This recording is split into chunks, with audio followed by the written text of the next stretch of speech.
Bismillahirrahmanirrahim. Assalamualaikum warahmatullahi wabarakatuh. Hamdan wa syukran lillah, amma ba'd. Para pemirsa yang dirahmati Allah Subhanahu wa ta'ala, setiap manusia yang hidup tidaklah ia terbebas dari sebuah ujian. Apalagi ketika seorang itu melakukan dan bahkan mengatakan dirinya sudah beriman kepada Allah Subhanahu wa ta'ala. Maka konsekuensinya ketika dia sudah mengatakan dirinya beriman kepada Allah Subhanahu wa ta'ala, dalam surah Al-Ankabut ayat kedua, ahasiban nas ayyutraku ayyaqulu amanna wa hum la yuftanun. Mustahil orang tersebut yang sudah mengatakan dirinya sudah beriman kepada Allah, maka dia tidak diuji oleh Allah Subhanahu wa ta'ala. Ujian bagi orang-orang yang beriman itu tidak lain adalah Allah sampaikan dalam surah Al-Baqarah ayat 155. Bismillahirrahmanirrahim. وَلَنَبْلُوَنَّكُمْ بِشَيْءٍ مِنَ الْخَوْفِ وَالْجُوعِ وَنَقْصٍ مِنَ الْأَمْوَالِ وَالْأَنْفُسِ وَالثَّمَرَاتِ وَبَشِّرِ الصَّابِرِينَ. Orang yang beriman pasti tidak pernah luput dari sebuah ujian, dan ujian itu tidak lain adalah baik itu berupa al-khauf, rasa takut dan bahkan rasa was-was, al-ju', rasa lapar, al-khauf wal-ju', rasa takut dan rasa lapar, dan bahkan wa naqsim minal amwal wal anfus, dan bahkan ada satu ujian yang ternyata menimpa terhadap fisiknya itu. Dalam surah Al-Baqarah ayat 214 Allah sampaikan, am hasibtum an tadkhulul jannata walamma ya'tikum massatkumul ba'sa wad-dharra.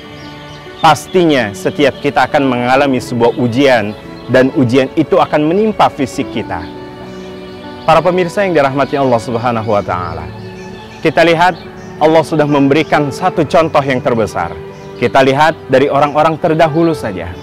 Salah satu di antaranya dalam surah Al-Anbiya ayat 83 sampai ayat 84-nya. Wa ayyuba idnada rabbahu anni massaniyad-dur wa anta arhamur rahimin. Wa ayyuba, ketika kita berbicara masalah pola kalimat dalam bahasa Arab, setiap pola kalimat dalam bahasa Arab selalu diawali dengan kata dhammah. Tapi berbeda pada ayat ini. Ayat ini mengatakan kenapa Allah meletakkan tanda fathah sebagai tanda bacanya.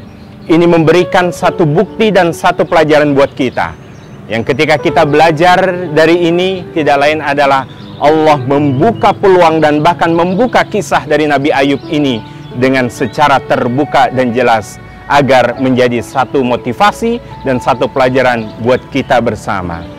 Para pemirsa yang dirahmati Allah Subhanahu wa ta'ala, Nabi Ayub 3 cobaan terberat dalam hidupnya. Yang pertama, Nabi Ayub ternyata Allah timpa dengan berbagai macam musibah. Satu di antaranya adalah Allah senantiasa wafatkan segala keturunan-keturunannya, yang pada saat itu keturunan-keturunannya berada dalam sebuah gedung, dan Allah hancurkan gedung itu sehingga tidak ada satupun yang tersisa dari keturunannya.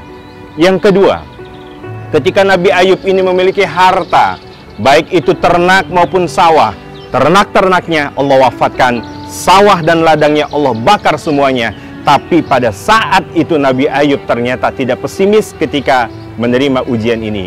Allah memberikan kekuatan kepada Nabi Ayub, yang ternyata Nabi Ayub itu mengimplementasikannya.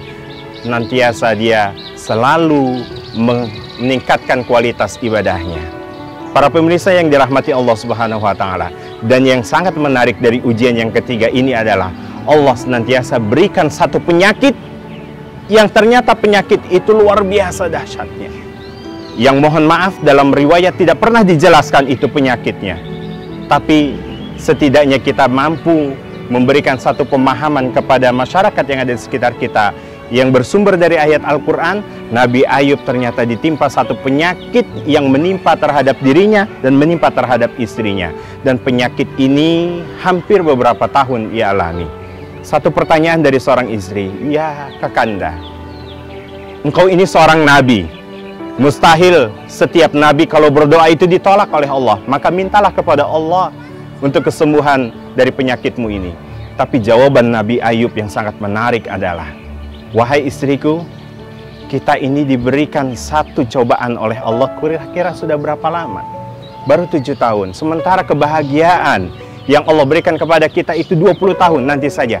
Kalau ternyata kebahagiaan itu dan bahkan penyakit yang kita alami ini sudah setimpal 20 tahun dengan 20 tahun kebahagiaan kita, maka aku barulah mengangkat kedua tanganku. Dan ternyata dari penyakit itu mengganggu dia dalam hal ibadah, maka Nabi Ayub ini berdoa kepada Allah, Rabbi anni masaniyaddur wa anta arhamur rahimin. Ya Allah, Engkau Tuhanku yang senantiasa memberikan satu penyakit, sementara Engkau adalah Tuhan yang maha pengasih lagi maha penyayang. Kepada siapa lagi kalau bukan kepada Engkau aku memohon kesembuhan ini. Jadi bagi siapapun di antara kita, wahai kaum muslimin wal muslimat, yang tertimpa sebuah musibah, baik itu musibah secara fisik kita, baik musibah itu internal dan bahkan eksternal kita, jangan pernah jauh dari Allah Subhanahu wa Ta'ala melalui doa-doa kita.